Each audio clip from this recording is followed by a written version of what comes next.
Welcome to our channel. Today we how to subscribe to Apache Hudi table management tutorials step by step clearly.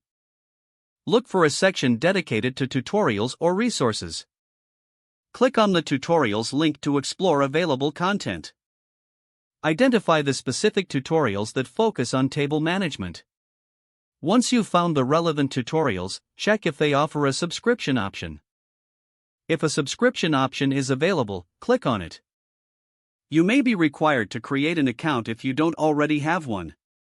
Fill in the necessary information to create your account.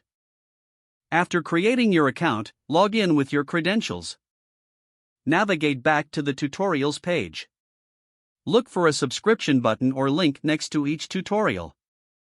Click the subscription button to select it. You may need to confirm your subscription via email.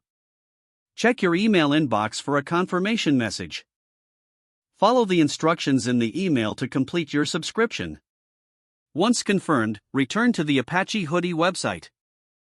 Explore the tutorials whenever you need to manage your tables effectively. Stay updated by checking for new tutorials periodically. If the page does not load, refresh the browser or try again in a private or incognito window. Make sure you are using the correct email address, then retype it carefully to avoid small typos. If your password is not accepted, use the reset option and create a new strong password you can remember. Check your spam folder for verification or security emails, then complete any requested confirmation steps. Enable two-factor authentication if available to improve account security and reduce unauthorized access risk. After signing in, review your profile details so your contact information and settings are accurate and current. If you see an error message, note it down and try again after restarting your device and internet connection.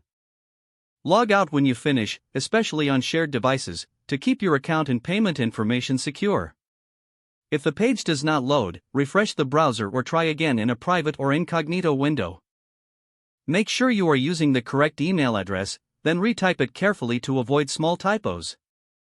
If your password is not accepted, use the reset option and create a new strong password you can remember. Don't forget to like this video and subscribe to our channel for more step-by-step tech guides.